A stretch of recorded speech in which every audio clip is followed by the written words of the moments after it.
Dean. Someone disrespected you, dismissed you, talked over you like you weren't even in the room, and every fiber of your being wanted to react, to prove them wrong, to fire back with something sharp enough to wound.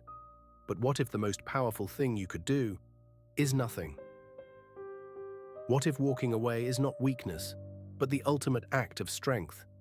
2,000 years ago, a man who ruled the entire Roman Empire understood this truth, and he practiced it daily, not because he lacked power, but because he had mastered something far greater than any empire. He had mastered himself. Marcus Aurelius was not born into peace. He inherited plagues, wars, betrayals from those closest to him.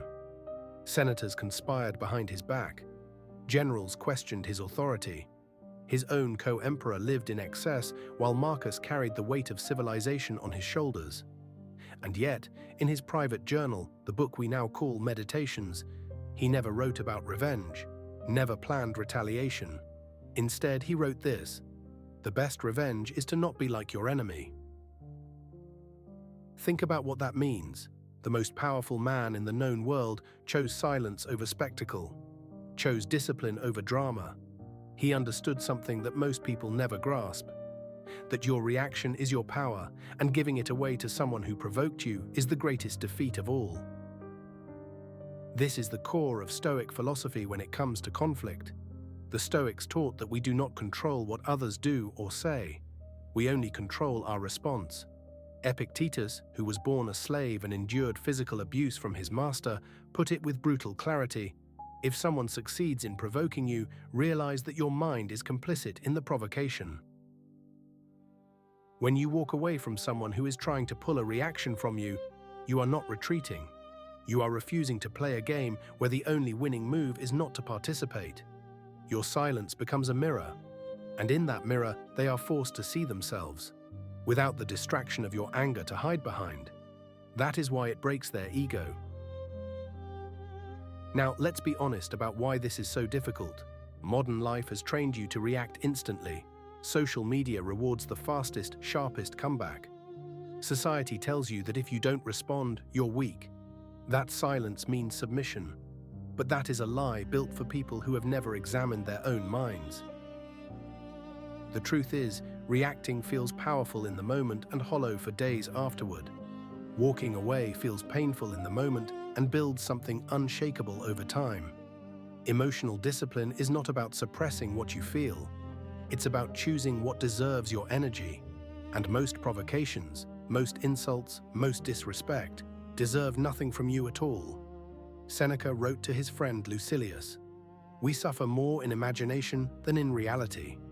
The person who disrespected you has likely moved on, but your mind replays it, crafting arguments, rehearsing confrontations that will never happen.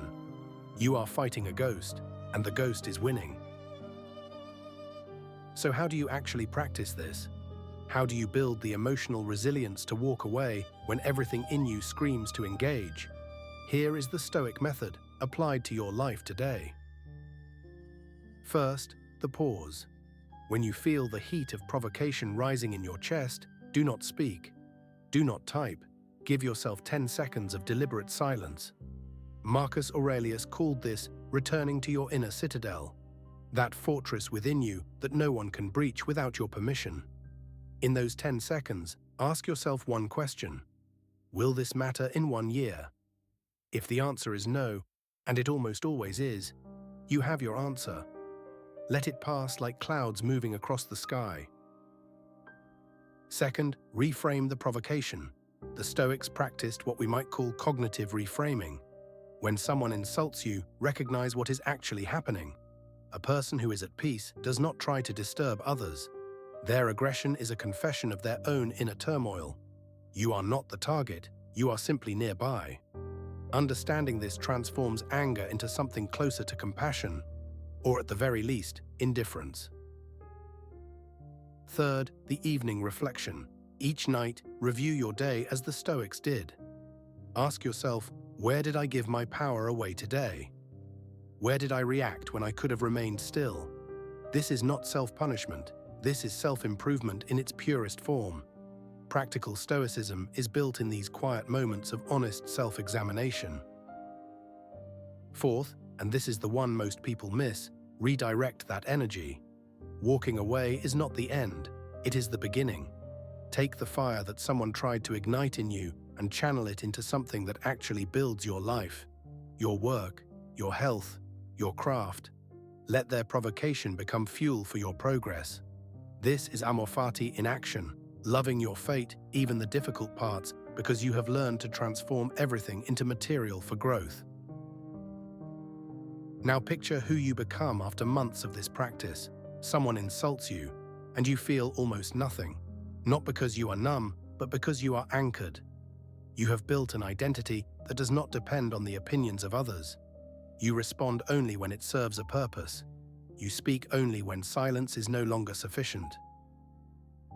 People begin to notice, not because you announced your transformation, but because your presence carries a different weight. There is a gravity to someone who cannot be easily disturbed. Ancient wisdom teaches us that true authority is not loud. It does not need to prove itself, it simply is. And those who once tried to provoke you, they either respect you or they avoid you. Both outcomes serve you equally well. Here is the deeper truth the Stoics understood. Your time on this earth is finite. Marcus Aurelius meditated on death not to be morbid, but to be free. When you truly understand that your days are numbered, you stop wasting them on people and conflicts that add nothing to your life.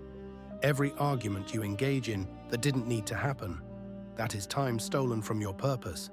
Every reaction you give to someone unworthy of it, that is a piece of your life you will never recover. The Stoics did not teach indifference to life.